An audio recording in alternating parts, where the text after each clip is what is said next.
श्रीकनकधारास्तोत्रम्। अङ्गं हरेः पुलकभूषणमाश्रयन्ती भृङ्गाङ्गनेव मुकुलाभरणं तमालम् अङ्गीकृताखिलविभूतिरपाङ्गलीला माङ्गल्यदास्तु मम मङ्गलदेवतायाः। मुग्धा मुहुर्विदधती वदने मुरारेः प्रेमत्रपा प्रणिहितानि गतागतानि मालादृशोर्मधुकरीव महोत्पलेया सा मे श्रियं दिशतु सागरसम्भवायाः। विश्वामरेन्द्रपदविभ्रमदानदक्षम् आनन्दहेतुरधिकं मुरविद्विषोऽपि ईषन्निषीदतु मयि क्षणमीक्षणार्धम् इन्दीवरोदरसहोदरमिन्दिरायाः। आमीलिताक्षमधिगम्य मुदा मुकुन्दम् आनन्दकन्दमनिमेषमनङ्गतन्त्रम् आकेकरस्थितकनीनिकपक्ष्मनेत्रम् भूत्यै भवेन्मम भुजङ्गशयाङ्गनायाः।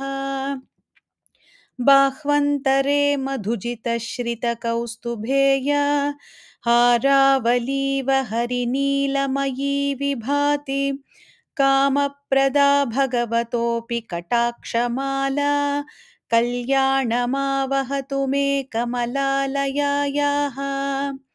कालाम्बुदालिललितोरसिकैटभारेः धाराधरे स्फुरति या तडिदङ्गनेव मातुः समस्तजगतां महनीयमूर्तिः भद्राणि मे दिशतु भार्गवनन्दनायाः। प्राप्तं पदं प्रथमतः खलु यत्प्रभावात् माङ्गल्यभाजि मधुमाथिनि मन्मथेन मय्यापतेत्तदिह मन्थरमीक्षणार्धं मन्दालसञ्च मकरालयकन्यकायाः। दद्याद्दयानुपवनो द्रविणाम्बुधाराम् अस्मिन्न किञ्चन विहङ्गशिशौ विषण्णे दुष्कर्मघर्ममपनीय चिराय दूरं नारायणप्रणयिनी नयनाम्बुवाहः। इष्टाविशिष्टमतयोऽपि यया दयार्द्रदृष्ट्या त्रिविष्टपपदं सुलभं लभन्ते दृष्टिप्रहृष्टकमलोदरदीप्तिरिष्टां पुष्टिं कृषीष्ट मम पुष्करविष्टरायाः। गीर्देवतेति गरुडध्वजसुन्दरीति शाकम्भरीति शशिशेखरवल्लभेति सृष्टिस्थितिप्रलयकेलिषु संस्थितायै तस्यै नमस्त्रिभुवनैकगुरोस्तरुण्यै। श्रुत्यै नमोऽस्तु शुभकर्मफलप्रसूत्यै रत्यै नमोऽस्तु रमणीयगुणार्णवायै शक्त्यै नमोऽस्तु शतपत्रनिकेतनायै पुष्ट्यै नमोऽस्तु पुरुषोत्तमवल्लभायै नमोऽस्तु नालीकनिभाननायै नमोऽस्तु दुग्धोदधिजन्मभूम्यै नमोऽस्तु सोमामृतसोदरायै नमोऽस्तु नारायणवल्लभायै सम्पत्कराणि सकलेन्द्रियनन्दनानि साम्राज्यदानविभवानि सरोरुहाक्षि त्वद्वन्दनानि दुरिताहरणोद्यतानि मामेव मातरनिशं कलयन्तु मान्ये। यत्कटाक्षसमुपासनाविधिः सेवकस्य सकलार्थसम्पदः सन्तनोति वचनाङ्गमानसैः त्वां मुरारिहृदयेश्वरीं भजे। सरसिजनिलये सरोजहस्ते धवळतमांशुकगन्धमाल्यशोभे भगवति हरिवल्लभे मनोज्ञे त्रिभुवनभूतिकरि प्रसीद मह्यम्।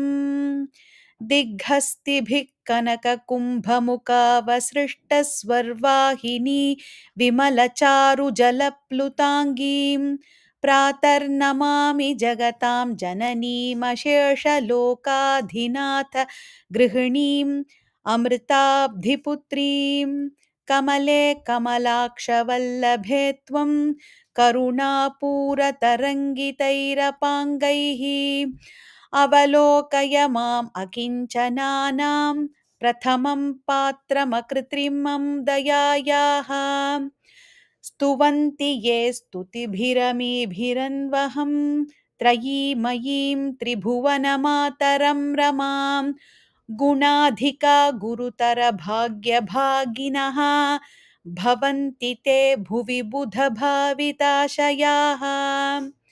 नमोऽस्तु हेमाम्बुजपीठिकायै नमोऽस्तु भूमण्डलनायिकायै नमोऽस्तु देवादिदयापरायै नमोऽस्तु शार्ङ्गायुधवल्लभायै नमोऽस्तु देव्यै भृगुनन्दनायै नमोऽस्तु विष्णोरुरसिस्थितायै नमोऽस्तु लक्ष्म्यै कमलालयायै नमोऽस्तु दामोदरवल्लभायै नमोऽस्तु कान्त्यै कमलेक्षणायै नमोऽस्तु भूत्यै भुवनप्रसूत्यै नमोऽस्तु देवादिभिरर्चितायै नमोऽस्तु नन्दात्मजवल्लभायै देवि प्रसीद जगदीश्वरि लोकमातः कल्याणगात्रि कमले क्षणजीवनाथे दारिद्र्यभीतिहृदयं शरणागतं माम् आलोकय प्रतिदिनं सदयैरपाङ्गैः तत्सत्।